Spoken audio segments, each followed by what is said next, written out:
YouTube. Oh, what it do? It's your boy Ascension Capitals, man. Tapping back in with another video. And yeah, man, it's your boy AC with the Go Heat coming to you guys with a trading psychology video tonight. And yeah, I say tonight because it looks like I'm in a car at nighttime, and that is exactly the scenario right now. But I wanted to get this video out right away because, I just had a thought come from the cosmos on this topic. So I have some notes here in my hand, so I'm going to kind of refer to the notes. And yeah, so pretty much what I want to talk about today is most traders don't fail because of their strategy. They fail because they self-sabotage themselves. And this has been a reoccurring thing in a lot of the trading community and also within myself. So it's like I'm not just speaking to the masses, I'm also speaking to myself here. So it's like, yeah, so why do we self-sabotage when it comes to trading? Why is it that we always seem to hold ourselves back or keep ourselves down? And the first point that I want to make here is you make a trading plan and then you ignore it. And that doesn't make any sense. You made a plan to help yourself navigate these markets, but yet you're deviating from it, day in and day out. So why do we do that? And I think we do that because in the heat of the moment, you're seeing something in the markets and, your discipline goes out of the window. And your discipline goes out of the window because you're essentially too excited. You're too excited about an opportunity that you see, or you just see something and then, okay, I'm going to get into this, and then completely throw your plan out of the window, which is never going to be something that's going to take you to the next level in your trading strategy, your trading plan, your trading endeavors, your trading career. So you make a plan, then you ignore it. That's the first thing that you have to stop doing, because discipline is the key component in this industry. So that is my first point. And why do we self-sabotage? So the second point I want to make is you chase green candles, or whatever colors your bullish or bearish candles are. You know what I'm saying? Like, you enter the market early, you enter the market too late, or you exit early, or you regret doing both of those decisions. You know what I'm saying? So it's like you have to have this sort of means of ground. And this kind of ties back into the first point in your trading plan. You have a plan that says you're going to enter here, and this is going to be your break-even level or your exit level, and you follow your plan based off what you've stated. So us entering early or us exiting late or us regretting both of those decisions is something that essentially holds us back. That FOMO kicks in and you haven't done the work. I'll put it as that. You haven't done the work because you're obviously not following your plan, because you have this FOMO that's kicking in. You have this fear of missing out because, oh, it's going to stop me out. I could save a couple of dollars. Or I'm going to chase right here. I'm going to enter in right here when it's not according to my plan, and you lose. And, it's all your fault. And even if it does win, even if that trade does win, you're most likely going to give that profit back to the market because it wasn't, aligned in your trading plan. And that was my second point in why do we self-sabotage. And the third point that I want to make here is you over leverage to speed up the process. And I've had my experiences with this as well, but over leveraging always never feel like it will never feel like you're doing something right. Yes, you may have profits from your over leveraged position, but like I said before, you're most likely going to give that profits back by either the end of the month or the end of the week, or let alone the end of that day. Your emotions are involved in the market. You're now tied into every tick up, every tick down, and your heart's racing, heart's pounding because you haven't defined your risk. You haven't accepted this loss that you're going to make when it comes to over leveraging. And that's the way you want to think about it. You want to think about it more in the terms of, am I really willing to lose this position based off, the size of this position? So at that point, you're just gambling because you have no predefined risk. Your emotions is tied into every tick up and every tick down. So it's like over leveraging will never be it, bro. You always want to have slow and steady, consistent gains when it comes to the market. So I'm going to take an intermission here, and I'm going to put this J up in the sky. So let me get situated here. I don't have anything to set this camera on, so it might get a little dark for a second. If I sit it here, let's see if I can do that. This might not be a quality video, so I probably won't get a lot of views on this, but who gives a shit? This is for me and future AC, you know what I'm saying? So let me pad off of that. Get this up in the sky. And let's fly. Yeah, fool. Got the kids screaming out here. I don't know if y'all can hear that in the background, but it's fucking 8 o'clock or 9 o'clock right now. Kids should be in bed, taking a shower and shit. Like, Bay. I guess we in the Bay area of Rome, Georgia. But yeah, guys, self-sabotage in trading. I feel like that's something that's keeping a lot of people back, including myself, because, you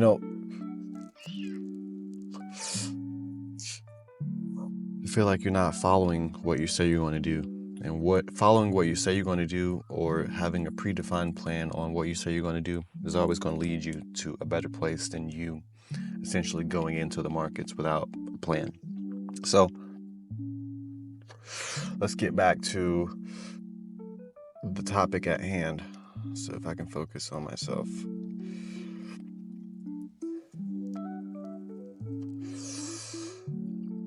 Yes, sir. All right, guys. So we're on point number 4 now. So the fourth point that I want to make, and why do we self-sabotage, is you don't backtest. Then you wonder why your strategy fails. Without data, trading is basically gambling without data. You have to have data collection. You have to understand, why are you targeting a 1 to 3? Why are you targeting a 1 to 5? Why do you set your stop loss to break even? Why are you doing these things? Why are you entering from this level? Have you seen this in the past? Have you collected any data on this strategy? It's like, without backtesting, you're just doomed to fail. I mean, yes, you can forever forward test, and I've heard of scenarios where people, they necessarily didn't have to backtest, but it's just not ideal, because trading is something that you have to put work into. You can't just come into this industry guessing, or watch one video or tutorial online and think, oh yeah, now I've got it, and you're going to get burned right away. So yeah, guys, if you don't backtest, then you wonder why your strategy fails. Again, without data collection, it's just gambling. So make sure you're spending your times, maybe after your session if you have time, but more so on the weekends when you're away from the charts, backtesting your strategy, seeing the things that you may not have seen during the week or that month. So make sure you're reviewing your trades, your winners, your losses, your break-evens, all of those. And I'm guilty of this. I was, journaling literally every single trade. Then I got into a habit of not journaling my trades and just saying, oh, well, let's go on to the next day.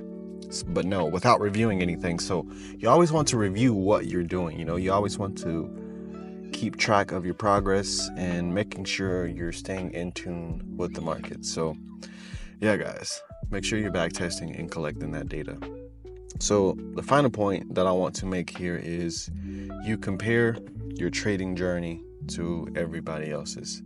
And this is something that I'm guilty of, but I think a lot of people really go through this as well. But stop comparing yourself to other traders. A lot of, you may follow a lot of traders on social media to, have that inspiration. It's like, oh, I want to have these 10K days. Oh, I want to have these 20K days, these $500 days, these $800 days, or wherever it may have you, of where somebody else is at and you're not at yet.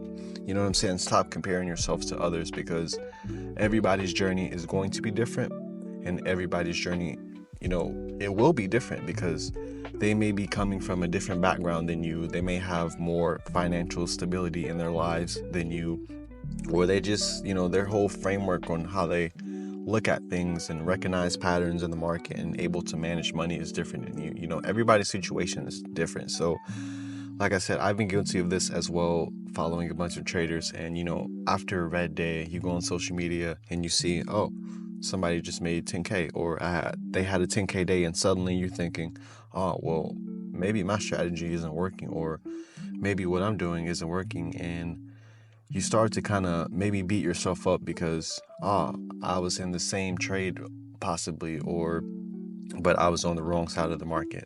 It's like one of those things, bro. Your strategy isn't broken, because you don't even need to be looking at other traders anyway, because this is your journey.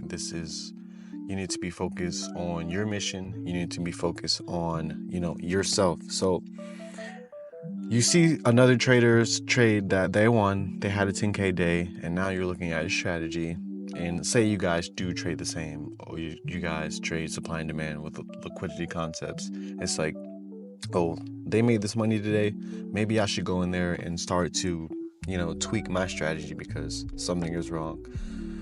And again, nothing was wrong with your strategy. It's just today wasn't your day, or maybe you still need to do some analyzing and back testing because you're reading price action wrong. You know what I'm saying? Now, that just never doesn't work, bro. And a lot of people are guilty of this even outside of trading. Due to social media, we're always comparing our lives to others because we may see that they have something that we always wanted or we're currently working toward. And, really, that social media stuff is a lot of fugazi, fake, phony shit on there. So it's like, it's best to really take all that shit with a grain of salt. Because these people out here flexing like they got it, and they really don't. They're really in the same predicament as you and I, but they just happen to put on the front a little better. You know what I'm saying? So yeah, guys, this is why we self-sabotage. This is the commonalities that I found that I do, that I see other traders do when it comes to their trading journey.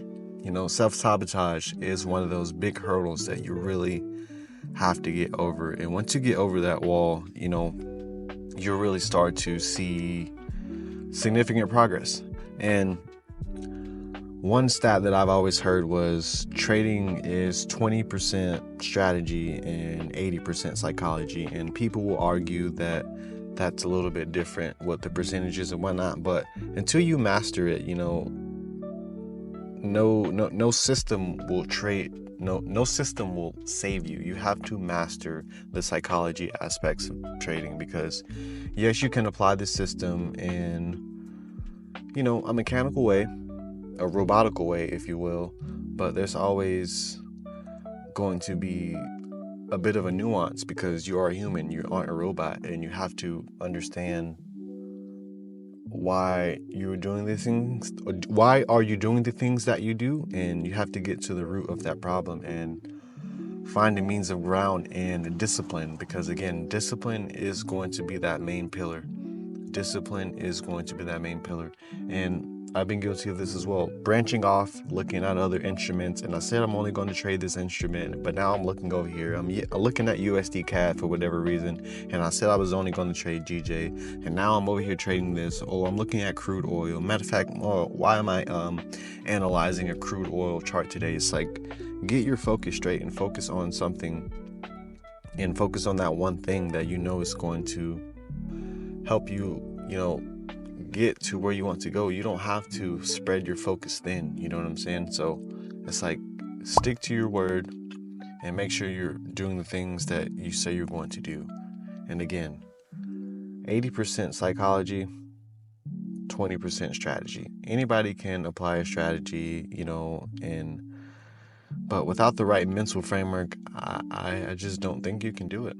And that's just me personally. Of course, people may have their opinion on what, they may see fit for this kind of percentage ratio when it comes to this. But yeah, man, you have to really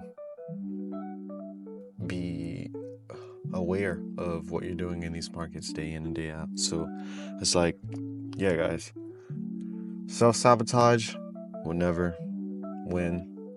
And we have to get out of the rut of doing the same habits day in and day out. It's like, it's never going to be conducive to your trading. It's never going to be conducive to your trading. So for you out there behind the screen in UAC, because I'm talking to myself essentially in every video that I make, because this is essentially my journal, you know what I'm saying? So I just want to look back one day and just be like, oh damn, I was talking that shit even back then, or trying to keep myself inspired, but I feel like self-sabotage is one of those main kind of things that I have dealt with. That's kind of been a big hurdle in my trading journey. And I want to make this video on that topic, on why we need to stop treating trading as if it is some sort of hobby, when you should be treating this as if it was a business plan,